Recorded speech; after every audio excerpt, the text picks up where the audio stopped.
Kaftan TV Yorùbá ṣàfojúsùn ayé tó rẹwà.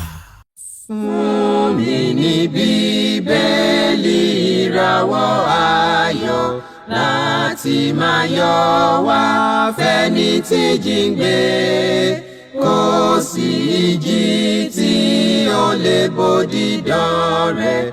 Jésù ti gbà àwọn tó ti sọnù.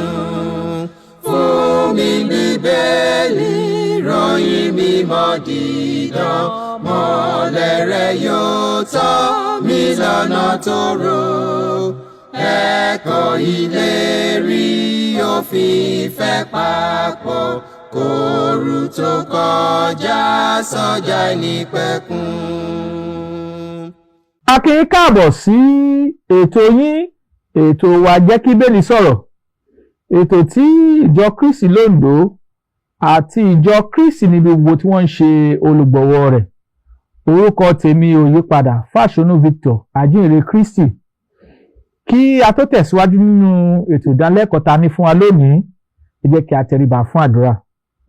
Bàbá wa tí ń bẹ lọ́run, Olódùmarè, ọba ayérayé, bàbá wa nípasẹ̀ Jésù Kristi Olúwa, aláàánú àtolóore ọ̀fẹ́ jùlọ. Ẹ̀yin ni lánàá, ẹ̀yin ni lónìí, ẹ̀yin ni títí ayé àìnípẹ̀kun. A fi ògo fún yín torí pé ẹ̀yin ni alágbára. Àdúpẹ́ fún ọ̀fẹ́ tẹ́ fún wa lónìí. Ẹ bá wa sọ̀rọ̀, ẹ jẹ́ kí ìfẹ́ yín ó yé wa. Ẹ tàn mọ́lẹ̀ ọ̀rọ̀ yín sí wa lọ́kàn. Bẹ́ẹ̀ ni kẹ́ gbàkóso gbogbo. Lórúkọ Jésù Kristi náà, Olúwa àti Olùgbàlà wa. Àmín. A fi ọpẹ́, ìyìn, ògo, ọlá, agbára fún Ọlọ́run Ẹlẹ́dàá wa, fún oore rẹ̀ aláìlẹ́gbẹ́ àti ìbùkún rẹ̀ aláìlópin, èyí tí à ń rí gbà lọ́nà gbogbo, ní ìgbà gbogbo àti níbi gbogbo. Ọlọ́run wa ẹ ṣeun. A sì dúpẹ́ lọ́wọ́ Ọlọ́run bákan náà fún àwọn ènìyàn wa tí wọ́n ń wò wá nílé, tí a jọ ń kẹ́kọ̀ọ́ ọ̀rọ̀ Ọlọ́run papọ̀. Àdúrà àti ẹ̀bẹ̀ wa sí Ọlọ́run ni pé Ọlọ́run yóò máa wà pẹ̀lú wa, yóò sì fi ìmọ̀ rẹ̀ aláìlópin yóò fi jíǹkì wa nínú ọ̀rọ̀ mímọ́ Olúwa. A tún ti dé gẹ́gẹ́ bí a ṣe ń dé láti mú onírúurú àwọn ẹ̀kọ́ wá síwájú yín, káàjọ máa fi ẹ̀mí Ọlọ́run àti òye tí Ọlọ́run fún wa ká máa fi gbé àwọn ẹ̀kọ́ èyí tí a bá mú wá síwájú yín. Kókó ẹ̀kọ́ tí a mú wá síwájú yín lónìí, òun ni ìjọsìn. Ìjọsìn, à ń sọ nípa ìjọsìn. A sì fẹ́ wo ní ìjọsìn yìí, a fẹ́ wo ǹjẹ́ orin kíkọ tàbí ká máa fi ohun èlò sí orin kíkọ ni a pa láṣẹ bí. A fẹ́ wo ìjọsìn, a fẹ́ wo abala orin kíkọ tàbí kí a fi ohun èlò orin kún orin kíkọ. Kí ni Bíbélì wí? A fẹ́ mọ ohun tí Bíbélì gbé kalẹ̀ nípa orin kíkọ. Ǹjẹ́ Ọlọ́run fi àṣẹ lọ́lẹ̀ nínú ìsìn májẹ̀mú titun pé kí bí a bá ti ń kọrin yin Ọlọ́run lógo, kí a máa fi èlò orin, àwọn èlò orin, instrument of music, kí a máa fi yin Ọlọ́run lógo bákan náà. Ní ta fẹ́ gbéyẹ̀wò nínú ẹ̀kọ́ ọ̀rọ̀ Ọlọ́run nìyí. Tí a bá kíyèsí májẹ̀mú láéláé, a kíyèsí pé ọ̀pọ̀lọpọ̀ ẹsẹ̀ Bíbélì ló fi ẹsẹ̀ wa múlẹ̀ pé bí Ọlọ́run ti fi àṣẹ lọ́lẹ̀ fún àwọn Ísírẹ́lì pé bí wọ́n bá ti ń yin Ọlọ́run lógo nínú orin, kó máa fi onírúurú àwọn èlò orin láti fi kọrin yin Ọlọ́run lógo. Tá bá kíyèsí àwọn òwe orin Dáfídì pàápàá, ó sọ̀rọ̀ níbẹ̀ pé ká yin Ọlọ́run lógo pẹ̀lú hápù, ká yin Ọlọ́run lógo pẹ̀lú àwọn èlò orin gbogbo. A rí àwọn àpẹẹrẹ yìí nínú iṣẹ́ ìsìn májẹ̀mú láéláé. Ṣùgbọ́n lónìí a fẹ́ gbé yẹ̀wò pé kí ni Ọlọ́run gbé kalẹ̀ gẹ́gẹ́ bí ìlànà àti ẹ̀kọ́ fún wa lónìí nínú ìsìn tó nìkan ṣe pẹ̀lú orin kíkọ. Ǹjẹ́ Ọlọ́run fi àṣẹ sílẹ̀ pé kí bí a bá ti ń kọrin yin Ọlọ́run lógo, kí a máa fi àwọn èlò orin ká máa fi yin Ọlọ́run lógo bákan náà? A fẹ́ gbéyẹ̀wò nínú ìsìn májẹ̀mú titun, a sì fẹ́ kí Bíbélì ó bá wa sọ̀rọ̀ nítorí ohunkóhun tá a bá fẹ́ fi ẹsẹ̀ rẹ̀ múlẹ̀ tàbí ohunkóhun tá a bá ń sọ a gbọ́dọ̀ sọ gẹ́gẹ́ bí ọ̀rọ̀ Ọlọ́run. Ìwé Pétérù kínní orí 4 ẹsẹ̀ 11 ló sọ bẹ́ẹ̀. Ó ní bí ẹnikẹ́ni bá ń sọ̀rọ̀ kí ó máa sọ gẹ́gẹ́ bí ọ̀rọ̀ Ọlọ́run, bí ẹnikẹ́ni bá ń ṣiṣẹ́ ìránṣẹ́ kó máa ṣe gẹ́gẹ́ bí agbára tá a fi fún. A fẹ́ wo ọ̀rọ̀ Ọlọ́run, a fẹ́ wò pé ǹjẹ́ Jésù Kristi tó mú ìsìn yìí wá, Jésù Kristi tó jẹ́ pé òun ni alárinà májẹ̀mú tuntun, ìjọ ó fi àṣẹ lọ́lẹ̀ fún wa pé bí a bá ti ń yin òun lógo nínú ìsìn májẹ̀mú tuntun, a gbọ́dọ̀ máa fọ orin èlò orin ká máa fi kún láti yin Ọlọ́run lógo. Tá a fẹ́ gbéyàwó nìyí. Àwọn olóyìnbó á sọ pé mechanical instrument of music. Ǹjẹ́ ó bá ìlànà ìsìn Kristi mu kí a fi kún láti máa yin Ọlọ́run lógo nínú ìsìn mímọ́ sí Olúwa? Kókó tá a fẹ́ gbéyàwó nìyí. À ń sọ̀rọ̀ nípa ìjọsìn, orin kíkọ ni tàbí lílo èlò orin kún orin kíkọ. Tá a fẹ́ gbéyàwó nìyí. Ẹ ká wo Bíbélì.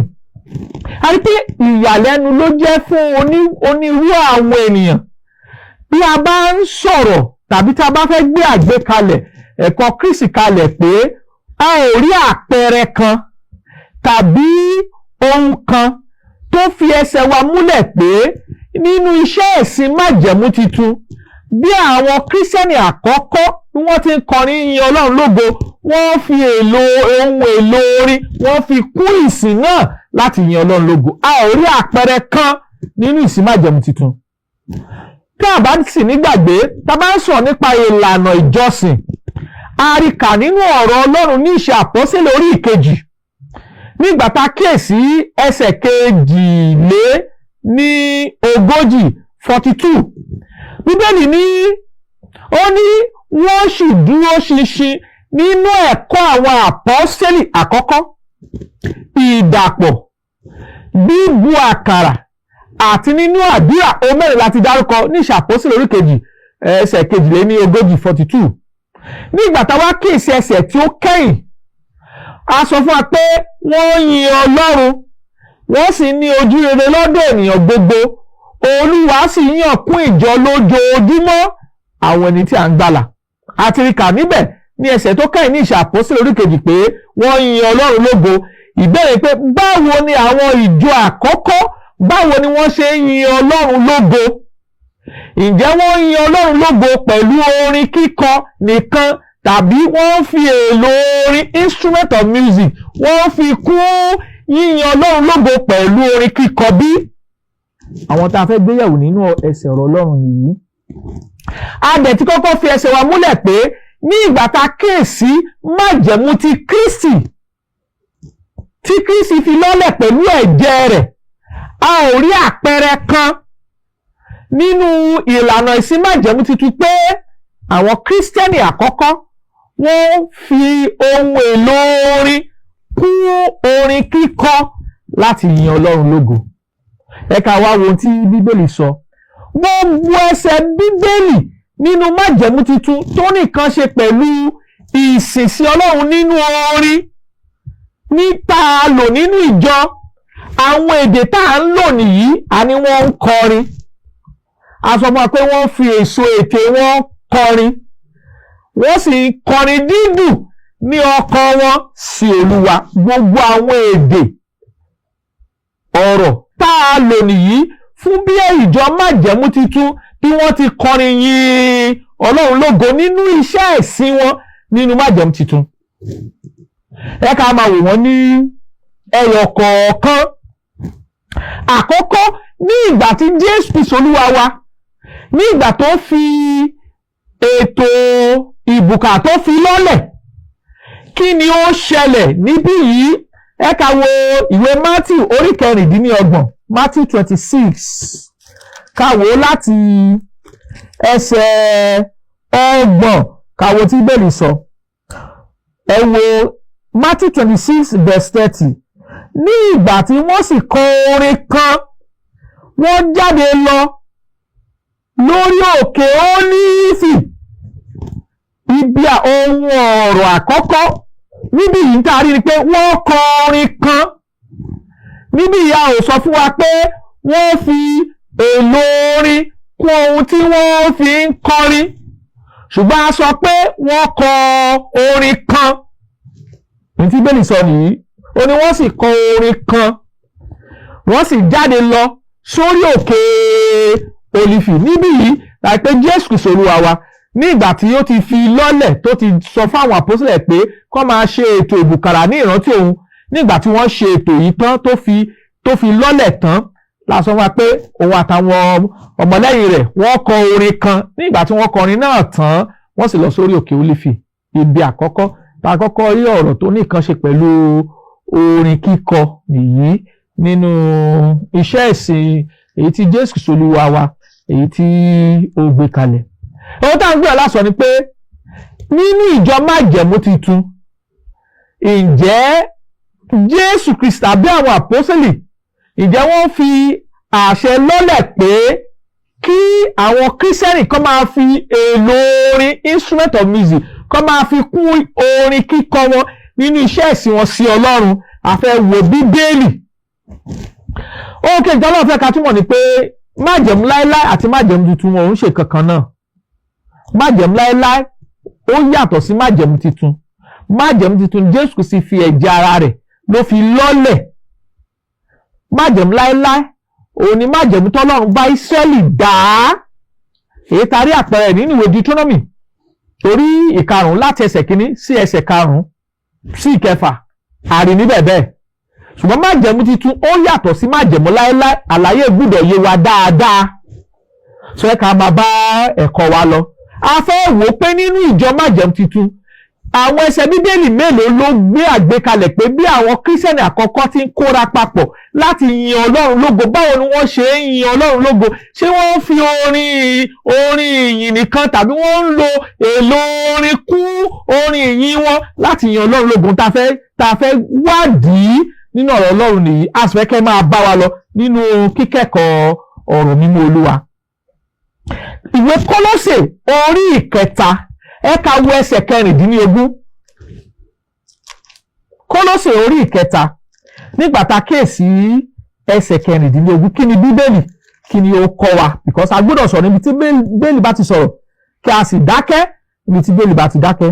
ẹgbọ́n tọ̀rọ̀ Ọlọ́run sọ, ó ní ẹ jẹ́ kí ọ̀rọ̀ Kristi máa gbénú yín ní ọ̀pọ̀lọpọ̀ nínú ọgbọ́n gbogbo, kí ẹ sì máa kọ́, kí ẹ sì máa gbára yín ní ìyànjú nínú sáàmù àti orin ìyìn àti orin ẹ̀mí.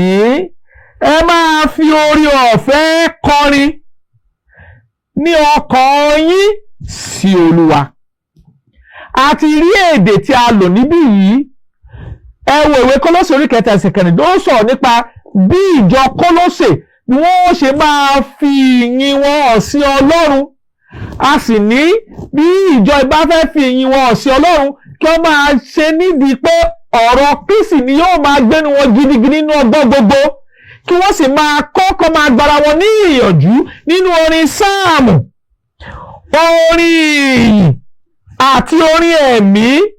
báwo ni wọ́n ṣe máa kọ́? kí wọ́n máa kọrin dídùn ní ọkàn yín sí Olúwa. so níbí yìí a ti rí òfin pàtó tí Paul nípa ìmísí Ọlọ́run tó gbé kalẹ̀ fún ìjọ Kólósè. kí ni òfin pàtó náà? ó ní pé kí wọ́n máa kọrin. orin kíkọ àti lílo èlò orin ó yàtọ̀ síra wọn, kì í ṣe kankan náà. níbí yìí a rí àṣẹ pé kí wọ́n máa kọrin dídùn ní ọkàn wọn sí Olúwa.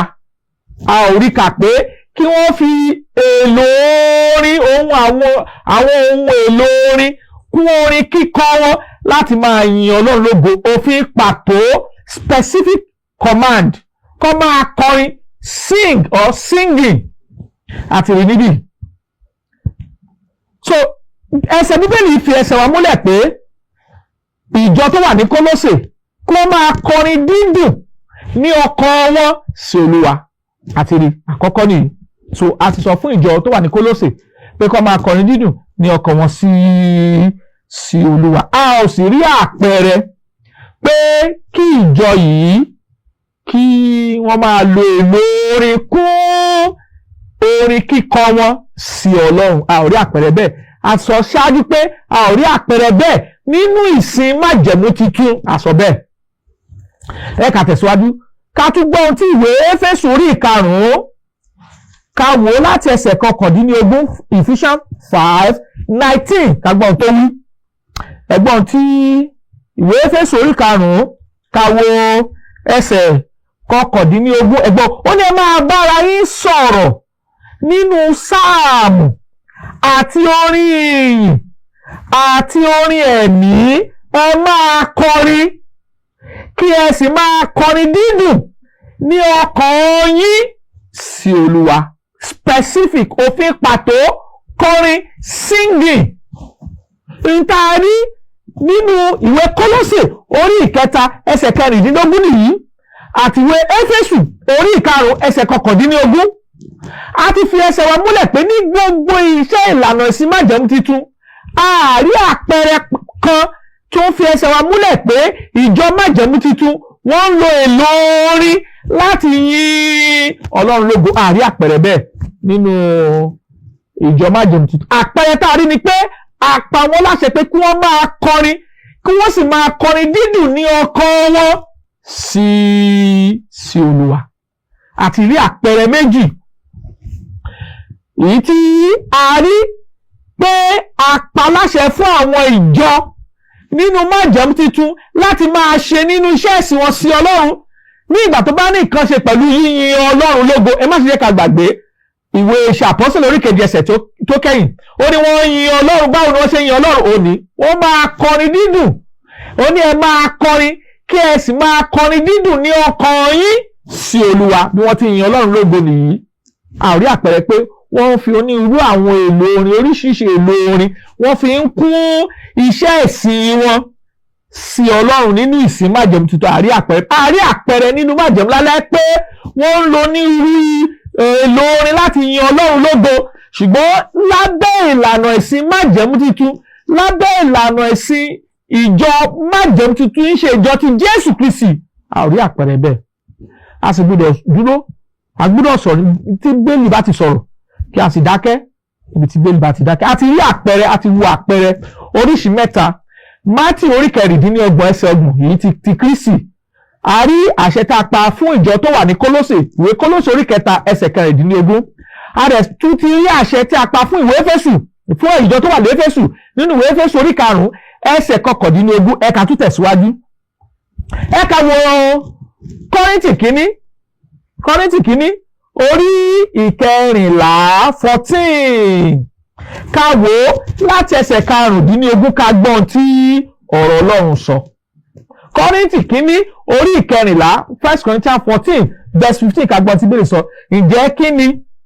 Èmi ó fi ẹ̀mí gbàdúrà, èmi ó sì fi òye gbàdúrà pẹ̀lú. Èmi ó fi ẹ̀mí kọrin, èmi ó sì fi òye kọrin pẹ̀lú. Níbí yìí kọrin, singing, òfin pàtó là ń rí nínú gbogbo àwọn ẹsẹ̀ májẹ̀mú tuntun tó sọ̀rọ̀ nípa bí àwọn kírísítẹ́nì àkọ́kọ́ bí wọ́n ti yin Ọlọ́run lógo nínú iṣẹ́ ìsìn wọn sí Ọlọ́run. A ò rí pé wọ́n fi àárí àpẹẹrẹ nínú májẹ̀mú tuntun pé wọ́n fi ohun èlò orin kún orin kíkọ láti yin Ọlọ́run lógo.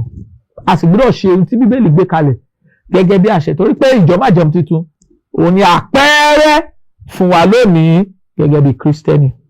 Ẹ ká tún wo ẹsẹ̀ ọ̀rọ̀ Ọlọ́run ká gbọ́ ohun tí ọ̀rọ̀ Ọlọ́run tún kọ́ wa. Ẹ ká lọ sí ìwé Jákọ́bù James orí 5. James orí 5 ká wò ó láti ẹsẹ̀ 13. Ẹ gbọ́ ó ní inú ẹnikẹ́ni á bàjẹ́ nínú yín bí? Jẹ́ kí ó gbàdúrà. Inú ẹnikẹ́ni á dùn, jẹ́ kí ó kọrin mímọ́. Specific, òfin pàtó, kí ó kọrin mímọ́. Ohun tá a rí nínú ọ̀rọ̀ Ọlọ́run nìyí. Ẹ má ṣe ká gbàgbé, lábẹ́ májẹ̀mú láéláé a pa wọ́n láṣẹ pé wọ́n lè lo onírúurú èlò orin láti yin Ọlọ́run lógo. ṣùgbọ́n lábẹ́ ìsìn májẹ̀mú titun a ò parú àṣẹ bẹ́ẹ̀. Òfin pàtó tá a fi fún àwọn kírísítẹ́nì àtàwọn ọmọ lẹ́yìn Kristi tá a sì rí àkọsílẹ̀ nínú ọ̀rọ̀ Ọlọ́run pé kí wọ́n máa kọrin specific command, òfin pàtó, orin dídùn ní ọkàn wọn sí Olúwa. Jákọ́bù ló tún rọ gbogbo àwọn ọmọ Ọlọ́run pé tí ni wọ́n bá bàjẹ́ kí wọ́n gbàdúrà, tí ni wọ́n bá dùn kí wọ́n kọ orin mímọ́ àti rí nínú ọ̀rọ̀ Ọlọ́run. Ìwé Jákọ́bù orí 5 ẹsẹ̀ 13 ló fi ẹsẹ̀ wa múlẹ̀ bẹ́ẹ̀.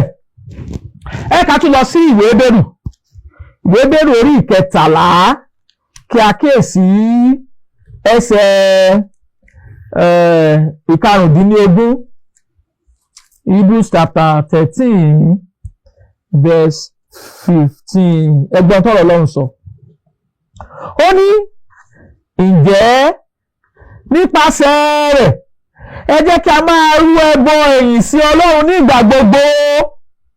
Èyí ni èso ète wa tí ń jẹ́wọ́ orúkọ rẹ̀. Èso ète wa, kí lè èso ète wa? Ó ní ohun tí yóò máa jáde ní ẹnu wa, orin tí yóò jáde lẹ́nu wa. Èso ète, gẹ́gẹ́ bí a ti sọ ṣáájú, ká máa kọrin, ká fi èso ète wa yin Ọlọ́run lógo, kí a máa kọrin dídùn ní ọkàn wa. Àwọn èdè tí a lò ní tá a bá sọ nípa yíyin Ọlọ́run lógo nínú iṣẹ́ ìsìn májẹ̀mú titun. Àti wo onírú ẹsẹ̀ Bíbélì, ẹ ká tún wo méjì sí. Ẹ ká wo ìwé Róòmù orí 15, ká wo ẹsẹ̀ 9, Romans 15 verse 9. Àti kí àwọn kèfèrí kí ó lè yin Ọlọ́run lógo nínú àánú rẹ̀, gẹ́gẹ́ bí a ti kọ pé nítorí èyí ni èmi ó ṣe yìn ọ́ láàrin àwọn kèfèrí, èmi ó sì kọrin sí orúkọ rẹ̀. Specific command, òfin pàtó, kọrin, sing or singing, òfin pàtó tá a rí nínú májẹ̀mú titun nìyí fún láti máa yin Ọlọ́run lógo. Ntaari nìyí, a tún ti rí àpẹẹrẹ mìíràn nínú ìwé Róòmù orí 15 nígbà tá a kíyèsí ẹsẹ̀ 9. Ẹ ká tún wo Iṣẹ́ Àpọ́sítélì orí 16, Acts 16. Ká wò láti ẹsẹ̀ 25, Acts 16:25. Kí ni Bíbélì sọ? Ẹ gbọ́ o. Ó ní ṣùgbọ́n láàrin ọ̀gànjọ́ òru Paul ó Sílà gbàdúrà, wọ́n sì ń kọrin ìyìn sí Ọlọ́run, àwọn ará túbú sì ń tẹ́tí sí wọn. Ó fi pàtó, specific, singing or sing. Tẹ́ bá wo àwọn ẹsẹ̀ Bíbélì yìí, ẹ rí pé a ti gbé onírú àwọn ẹsẹ̀ Bíbélì kalẹ̀ tó nìkan ṣe pẹ̀lú yíyin Ọlọ́run lógo, èyí tá a rí àpẹẹrẹ rẹ̀ nínú ìsìn májẹ̀mú titun. A ti wo ìwé Matthew orí 26, Matthew 26 verse 30. A ti wo Kólósè orí 3 ẹsẹ̀ 14. A ti wo Éfésù orí 5 ẹsẹ̀ 19. A ti wo Kọ́ríńtì kínní orí 14 ẹsẹ̀ 15. A ti wo Jákọ́bù orí 5 ẹsẹ̀ 13. A ti wo Róòmù orí 15 ẹsẹ̀ 9. A ti wo Hébérù orí 13 ẹsẹ̀ 15 13-15. A sì ti wo Iṣẹ́ Àpọ́sítélì orí 16. A ti wo ẹsẹ̀ 25. Gbogbo àwọn ẹsẹ̀ Bíbélì lábẹ́ iṣẹ́ ìsìn májẹ̀mú tó tọ́ka sí kéèyàn máa yin Ọlọ́run lógo. Òfin pàtó tí a rí ń bẹ̀ ni pé wọ́n ń kọrin dídùn ní ọkàn wọn sí Olúwa. Nítorí nìyí nínú iṣẹ́ ìsìn májẹ̀mú titun. Ìjà rí àpẹẹrẹ kan pé ìjọ májẹ̀mú titun tàbí àwọn kírísítẹ́nì nínú májẹ̀mú titun wọ́n ń lo èlò orin láti yin Ọlọ́run bí? Ìdáhùn ni pé rárá, àrí àpẹẹrẹ bẹ́ẹ̀. A sì gbọ́dọ̀ sọ̀rọ̀ níbi tí Bíbélì bá ti sọ̀rọ̀, kí a sì dákẹ́ níbi tí Bíbélì bá ti dákẹ́. Àwọn kírísítẹ́nì àkọ́kọ́ wọ́n yin Ọlọ́run lógo, bẹ́ẹ̀ ni wọ́n sì ń kọrin, wọ́n kọrin láti ẹnu wọn láti yin Ọlọ́run lógo. Wọ́n ń kọrin dídùn ní ọkàn wọn sí Olúwa. Àpẹẹrẹ tá a rí nínú bí àwọn ìjọ májẹ̀mú titun bí wọ́n ti yin Ọlọ́run lógo nìyí. Tá bá ń gbàgbé kalẹ̀ pé ǹjẹ́ a fẹ́ káwọn èèyàn mọ̀ pé a ò rí àpẹẹrẹ kan tàbí hint, àwọn olóyìnbá sọ pé hint, ìtanilólobó kan pé ìjọ májẹ̀mú titun wọ́n lo èlò orin láti yin Ọlọ́run lógo. A ò rí ẹyọ kan nínú iṣẹ́ ìsìn wọn sí Ọlọ́run, a ò rí kan. Sọ ẹ jẹ́ ká dúró níbi tí Bíbélì bá ti dúró, kí a sọ̀rọ̀ níbi tí Bíbélì bá ti sọ̀rọ̀. Àpẹẹrẹ àwọn àpọ́sítélì àti ìjọ májẹ̀mú titun ó ti tó fún wa. Ó gbúdọ̀ tẹ́ wa lọ́rùn. Àpẹẹrẹ àwọn àpọ́sítélì gbúdọ̀ tẹ́ wa lọ́rùn. Àpẹẹrẹ ìjọ májẹ̀mú titun gbúdọ̀ tẹ́ wa lọ́rùn. Ká máa mú ìlànà tá ò bá lọ́wọ́ àwọn àpọ́sítélì wọnú ìsìn májẹ̀mú titun, Ọlọ́run fẹ́. A fẹ́ fi ẹsẹ̀ wa múlẹ̀ síwájú sí pé ohun èlò orin nínú ìsìn májẹ̀mú titun, ohun àkọ́kọ́ ni pé Kristi fúnra ara rẹ̀ ò kọ́ wa. Kristi fúnra ara rẹ̀ ò kọ́ wa. Kí nìdí tí ó fi kọ́ wa? Gbogbo tó yẹ ká mọ̀ pátá nípa yíyin Ọlọ́run lógo, òní Jésù Kristi ti kọ́ wa, ó sì ti fi àpẹẹrẹ lọ́lẹ̀. Àpẹẹrẹ wo ló fi lọ́lẹ̀? Ìwé Mátíù orí 26 ẹsẹ̀ 30. Ní ìgbà tó gbé ètò ìbùkàrẹ̀ kalẹ̀ tán, a sọ fún wa pé wọ́n kọ orin kan, wọ́n sì jáde lọ sí orí òkè Olífì. Kristi ti fi àpẹẹrẹ bá ṣe máa yin Ọlọ́run lógo, ó ti fi lọ́lẹ̀ fún wa. Ó ti fi àpẹẹrẹ lọ́lẹ̀ fún wa. Tá bá dẹ̀ kíyèsí ìwé Mátíù orí 28, Mátíù 28, nígbà tá wò láti ẹsẹ̀ 18 18 sí 20 sí 20, òun kà báyìí pé Kristi wá sì sọ fún wọn pé gbogbo agbára lọ́run àti láyé láti fi fún mi. Ẹ lọ sí gbogbo ayé, kẹ́sì máa wàásù ìrere fún gbogbo ẹ̀dá, kẹ́ máa baptisi wọn lórúkọ ti Baba, Ọmọ àti Ẹ̀mí Mímọ́, kí ẹ sì máa kọ́ wọn láti kíyèsí ohun gbogbo, àní ohun gbogbo tí mo ti pa láṣẹ fún yín. Àpẹẹrẹ tá a bá lọ́wọ́ Kristi ni pé wọ́n ó kọrin mímọ́ sí Ọlọ́run. A ò rí àpẹẹrẹ pé wọ́n fi ohun èlò orin láti fi kọrin ọ̀ láti fi yin Ọlọ́run lógo kún orin kíkọ láti fi àṣẹ rẹ̀ lọ́lẹ̀ fún wa nínú Bíbélì. Tàbí tá a bá lọ́wọ́ àwọn àpọ́stélì, èyí tá a tún rí lọ́wọ́ Kristi fúnra ara rẹ̀ pàápàá, Matthew 26:30, èyí tá a bá lọ́wọ́ Kristi fúnra ara rẹ̀ ni pé wọ́n kọ orin kan, wọ́n sì lọ sórí òkè Olífì. So Kristi ò kọ́ wa, àrí ẹ̀kọ́ bẹ́ẹ̀ lọ́wọ́ Kristi. Èkejì, Ẹ̀mí Mímọ́ ò kọ́ wa. Ẹ̀mí Mímọ́ ò kọ́ wa, a ò rí àpẹẹrẹ lọ́wọ́ ẹ̀mí Kristi tàbí ẹ̀mí Ọlọ́run tó ń kọ́ wa pé ká máa fi èlò orin, instrument of music, láti máa fi yin Ọlọ́run lógo nínú iṣẹ́ ìsìn májẹ̀mú titun. A ò rí àpẹẹrẹ kan. A ò sì bá lọ́wọ́ àwọn àpọ́stélì. Kò sí àpẹẹrẹ kan tari lọ́wọ́ àpọ́stélì. Bí èèyàn bá wà nínú ìpọ́njú gan, bí èèyàn bá wà nínú ayọ̀ gan, sọ fún wa pé kó kọ orin mímọ́, specific command, òfin pàtó, kó kọ orin mímọ́. Ohun t'Ọlọ́run sọ nìyí nípasẹ̀ àwọn àpọ́stélì Kristi. A dẹ̀ rí àpẹẹrẹ náà lọ́wọ́ Paul àpọ́stélì ní Ìṣe àpọ́stélì 16, Acts 16 ẹsẹ̀ 25, pé nígbà tí wọ́n wà ní túbú, wọ́n ń kọrin, wọ́n ń gbàdúrà, wọ́n sì ń kọrin yìn sí Ọlọ́run, wọ́n yin Ọlọ́run lógo. Tá a rí àpẹẹrẹ, a ò rí àpẹẹrẹ kan lọ́wọ́ àwọn àpọ́stélì. Paul sì kọ́ wa lẹ́kọ̀ọ́ ní ìwé Gálátíà orí 1, pàtàkì ẹsẹ̀ 6 sí ẹsẹ̀ 9. Ó ní bó bá ṣe àwa ni tàbí áńgẹ́lì kan láti ọ̀run wá, tó bá wá kọ́ yín ní ìyìnrere mìíràn ju ìtí a ti fi kọ́ yín lọ, jẹ́ kí ó di ẹni ìfibú. Àpẹẹrẹ tá a rí nínú ọ̀rọ̀ Ọlọ́run nìyí, pé ohun tá a ti gbé kalẹ̀ fún wa ó ti tó wa gẹ́gẹ́ bí ẹ̀kọ́. A sì gbọ́dọ̀ dó lórí àgbékalẹ̀ Ọlọ́run, a gbọ́dọ̀ dó lórí ẹ̀kọ́ Kristi, a gbọ́dọ̀ yà kúrò níbẹ̀. Kò sí nínú gbogbo òfin Ọlọ́run, kò sí nínú gbogbo ìlànà Ọlọ́run. A ò rí àpẹẹrẹ kan nínú Bíbélì tó sọ fún wa bẹ́ẹ̀, kò sì ti inú ìgbàgbọ́ jáde.